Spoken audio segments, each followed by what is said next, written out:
Mr. Heavyweight Boxing today? Hey, what's up, man? This is Chris, the Nightmare Ariola, and you're watching Mr. Boxing today.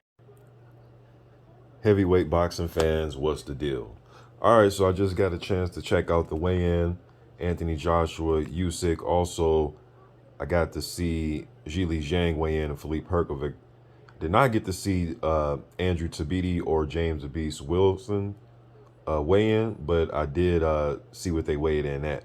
All right, but just looking at these weights, man, I did a video the other day here about 2 days ago, and I predicted AJ would come in between 240 and 245. So the 244 and a half, that's pretty much where I expected him to be, somewhere in that range. A lot of fans I've seen on social media over the past couple days were saying that AJ looks a lot slimmer, and they were saying that Usyk looks a little bit heavier. So it's funny how these weights played out.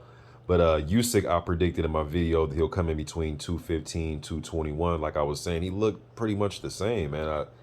I know people, maybe they, maybe it was a camera angle or some type of, picture, just the angle or something. I'm not sure. Maybe it was his clothes he was wearing, but he was looking pretty much the same to me, man. Usyk is a very calculated, strategic, and disciplined type of guy, man. Even if you just look at him through the amateurs up into the professionals, even when he moved to heavyweight, he went from 215 against Witherspoon, then he moved up to 217 against Trisura, and then both the AJ fights 221 to take on a guy with the size of AJ. So I didn't, he's not going to do AJ the favor like Ruiz did coming into the rematch massively overweight. He's just too disciplined of a fighter to do that. He's been like that his whole life as far as his boxing career is concerned. So yeah, he came in at 221 and a half. The first AJ fight was the 221 and 1/4. So not even a pound difference, man. Like, so AJ, like I always say, he always looks big and bulky to me. So as far as the weights, man, these guys came in right where I personally thought that they would. How does this benefit AJ being you were bigger and stronger in the first fight. So now you're, even 4.5 pounds heavier coming into this fight. So we will see how his stamina holds up. I don't see how this would help versus from the last fight. I don't see how adding 4.5 pounds would help anything as far as your stamina. But like AJ said, I seen an interview that he was saying that he's, we'll see where his stamina stands on fight night, right? Because all the talking is pretty much over, man. As far as the stare down and all that, both guys both guys were engaged and locked in a intense type of stare down where they didn't want to break eye contact. I like to see that. AJ doesn't seem like he's coming in this fight. This doesn't really seem friendly the last couple days when I've seen him. Not like he's overly aggressive or anything with the media, but he's not coming across as too friendly with Usyk.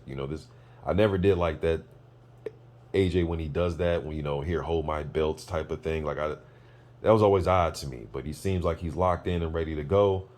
I just think he is facing a better fighter. So I'm still going to go with Usyk in this fight. Zhilei Zhang came in at 277.1. His last few fights, the Craig Lewis fight, the Scott Alexander, he's been coming in at 275, 270, 276, 278. So, and then I think the fight against Radinko, he was also in the 270s. But then he has fights where he's fought like guys like Jerry Forrest and Devin Vargas, and he's came in the high 250s. So, any of those type of weights for Zhilei Zhang is good for him. But 277 is a lot of weight, man. Herkovic came in at 243. That's usually where he's at, where he's at in the 240s.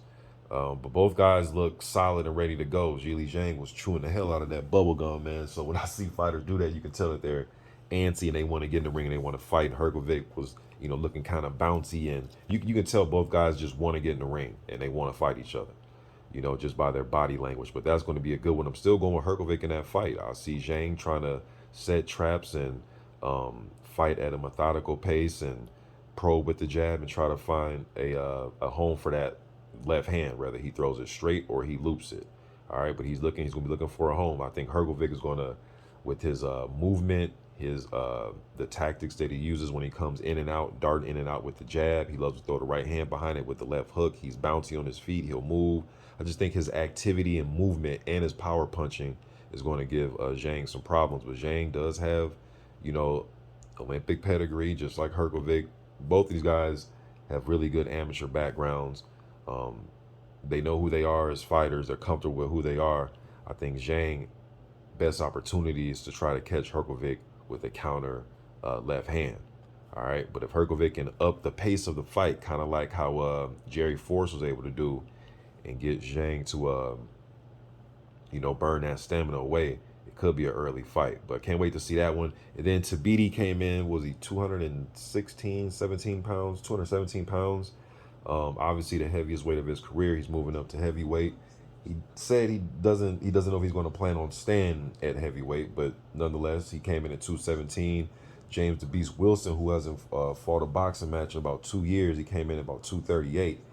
In his fight from 2 years ago, he was, I think he was 236 or 237, something like that. So pretty much his weight.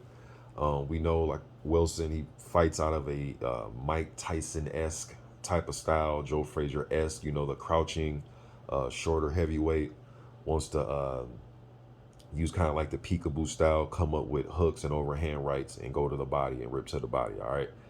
We'll see how his stamina holds up against a slick fighter like Tabiti, who wants to set things up with jab. He wants to move a little bit, wants to move his head. He's not a fast starter. Wilson is he does like to come out and engage with you rather quickly. So classic matchup, man. So we'll see how this fight, to me, the first couple rounds going to be interesting, you know, because like I said, Tabiti is a slower starter, you know.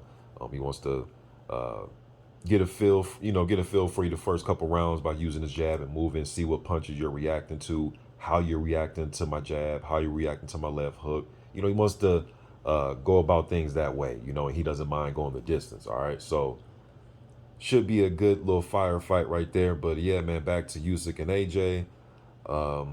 Just one last time, man. I'm the reason I'm picking Usyk because I think he has the superior foot movement, defense. I think he's a smarter fighter inside the ring than AJ. And I think he has the chin to stand up to AJ and take what AJ has when they get into a when they start to throw flurries with each other, they start to engage. You know, I think he can stand up to AJ, and I think he can clip and hurt AJ.